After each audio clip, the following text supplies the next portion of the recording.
On this Tuesday night, we are now exactly, and I mean exactly 4 weeks away on a Tuesday night from an election in which today's polling news is very, very good news for the Democrats. Now, it's only today's polling news, so we don't know how long this is going to hold. But at this hour on election night, 4 weeks from now, we will begin to see if the Democrats are winning a possible wave election that the latest polling indicates could be developing across the country.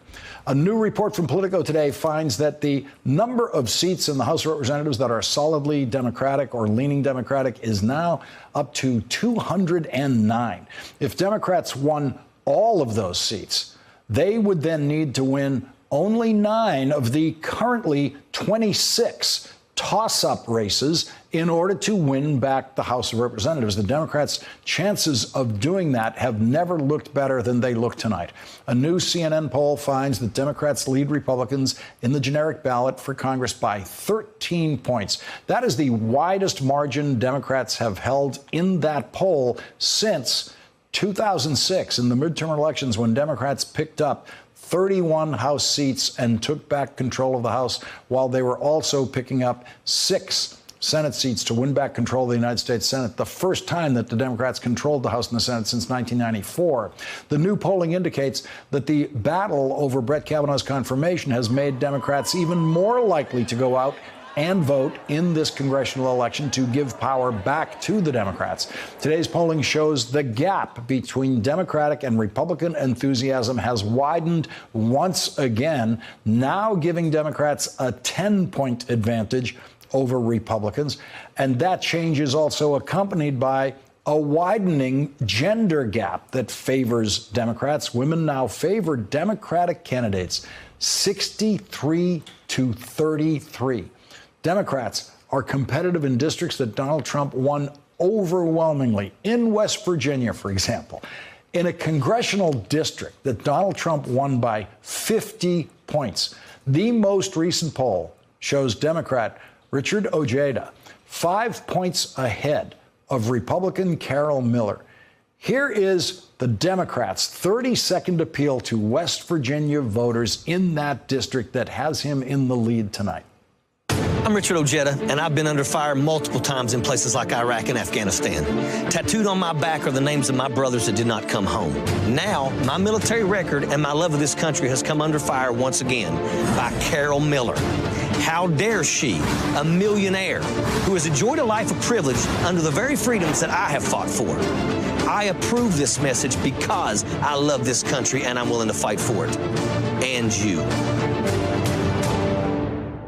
Joining our discussion now, Ambassador Wendy Sherman, an MSNBC Global Affairs contributor and the author of the new book, Not for the Faint of Heart, Lessons in Courage, Power, and Persistence. Also joining us, Jennifer Palmieri, a former White House communications director for President Obama and former communications director for Hillary Clinton's presidential campaign. Jason Johnson, politics editor at TheRoot.com and an MSNBC contributor. And Jennifer Palmieri, I want to start with you on the politics of this. The poll that I was just citing was taken over this past weekend, incorporating the after effects of the Kavanaugh nomination fight, and that poll looks very good for Democrats. Yes. Nevertheless, she voted, right? Mm-hmm. I think that could be the repercussions that that the Republicans face. And, I think women are probably going to be more determined to show up now than ever before when it comes to voting next month. But I also see something different, even in my own life experience, from women who are not that involved in politics, getting in touch with me to really express their confusion, even, let alone dismay, at how the Republicans handled the nomination. I think that there's 2 prices the Republicans pay. There's what Trump says and does, and then there's the Republicans backing him up. And I think a lot of women, who aren't that involved in politics, don't pay as much attention as, those of us who do this for a living, thought that the Republicans would not allow the way Christine Blasey Ford was treated to go forward, would not, after hearing what she had to say, vote to confirm him. And now that they did, I think you see this wave coming through America and how women are waking up to say, wow, this Republican Party really is not it is really not for me personally. And I suspect that they're going to pay a price not just next month, but they're going to have a long-term problem with women coming out of this. And apparently Donald Trump doesn't know how to read the polling effects of the Kavanaugh confirmation, because he was out there today in a rally talking about the Kavanaugh nomination and basically leading the crowd in another chant of lock her up. And this time it meant lock up Dianne Feinstein. And Ambassador Sherman, this is the party that claimed that the Kavanaugh confirmation procedure should be all about due process, should be all about the presumption of innocence in the accused. And here is the president going out there leading the lock her up chant that he and his crowd invented, which of course is exactly the opposite of what the Republican Party pretended to stand for. Yeah, Lawrence, one of the things I want to say to everybody who's listening tonight and has friends and relatives and coworkers is that change doesn't come easily, and these numbers are very encouraging for a turnover, at least of the House, come the election 4 weeks from tonight. But I ran Barbara Mikulski's campaign in 1986. She was the first Democratic woman ever elected in her own right. She and Nancy Kassebaum were the only two women senators. We now have more. But I also helped Anita Hill in 1991, and I came across an old cartoon of Specter, Simpson, and Hatch, all sort of in thug outfits with, battering rams and whatnot, with Anita Hill lying on the floor. It was a Baltimore Sun cartoon. And the caption was, "I don't understand why she didn't come forward sooner." My point here is that this is a story that has repeated itself in many ways and many times. And so my message to all the viewers tonight who want to see change, who believe there needs to be change, all the voters that Jen just talked about, if you have early voting in your state, go vote. If you can absentee ballot vote, vote now. If not, get out there and vote. If your registration isn't finished yet, get 10 young people to go out and vote. Millennials in the Pew data are shown to vote less now than any of a similar cohort previously.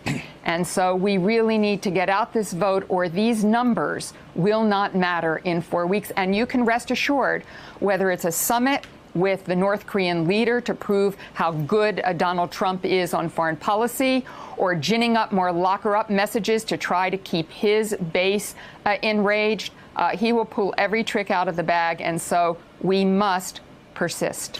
And Jason, I have the video here of Donald Trump talking about Senator Feinstein and lying about her and attacking her and getting the crowd to chant "lock her up" about Dianne Feinstein, which I'm deliberately not showing because the only point of it's really ugly political pornography.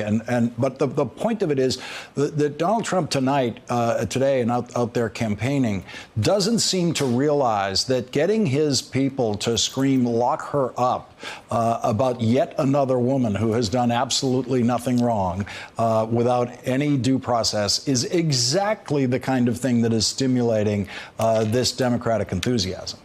Yeah, but it didn't stop Susan Collins, right? Donald Trump knows what he's doing here. He knows that there is a significant portion of women in America who are going to support him no matter what he's doing.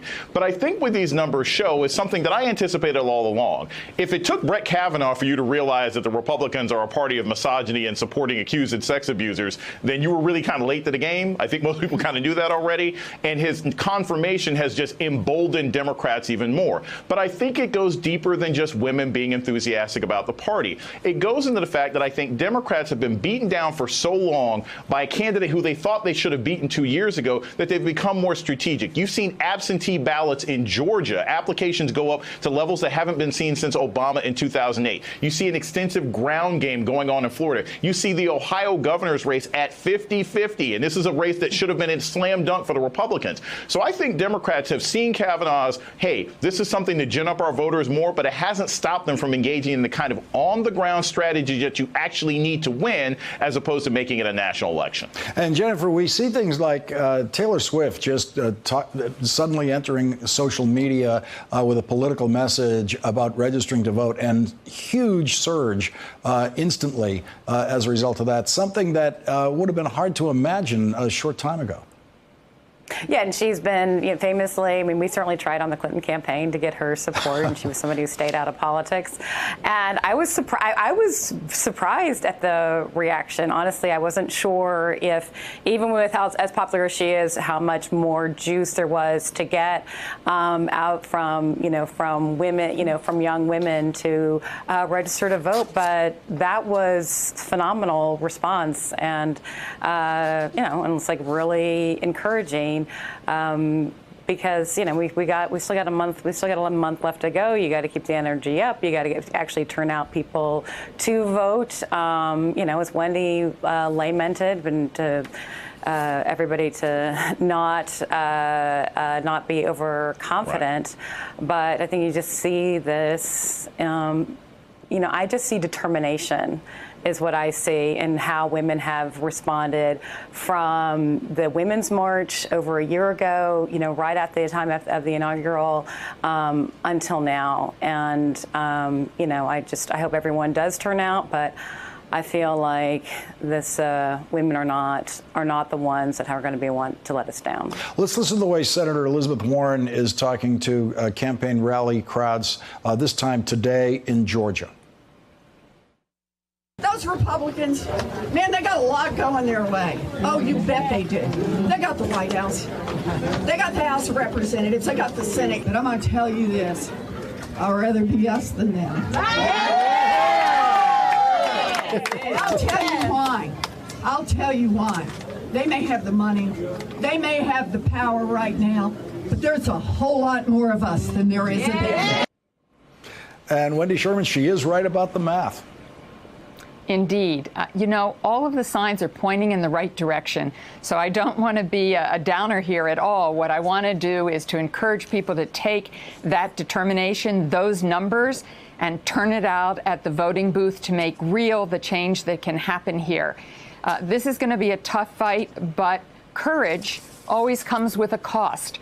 There's usually a price to pay, and the price here may be the contributions you make to a campaign as a volunteer, the time that you give up to register voters, the time you give up to take people to the polls. But it's critical that we do everything we possibly can to make sure that the surprises that Jason was talking about don't occur, and that the good things that we're seeing, as he described in Georgia, as Jen described in what she's seeing out there in determination, come real.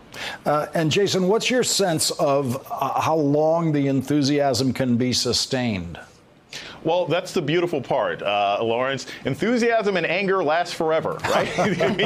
There are Republicans mad at Obama for 8 years, so Democrats can stay angry. I'll give you a perfect example. My class tonight, I was teaching my class at Morgan State, came here to the studio. Every single one of the students in my political reporting class are actually registered to vote. That wasn't even the case in 2016. They are registered to vote in a state where Ben Jealous is very far behind. So, and I didn't have to force them to it. I didn't offer extra credit. So, I'm seeing both here in Maryland, which is a blue state. I'm going to be in Georgia this weekend. I've seen a surprising number of people taking care of the practical things and remaining enthusiastic. For example, you've got a website being sent out right now in Georgia helping people make sure they're registered to vote, because Brian Kemp is notorious for erasing the polls and purging people right before the election deadline. So again, I see people being more dedicated, being more focused, not just marching and being happy, not just saying we're going to listen to black women, but actually getting out there, helping candidates and doing the practical work and fighting against voter suppression, which is what the Democrats have to do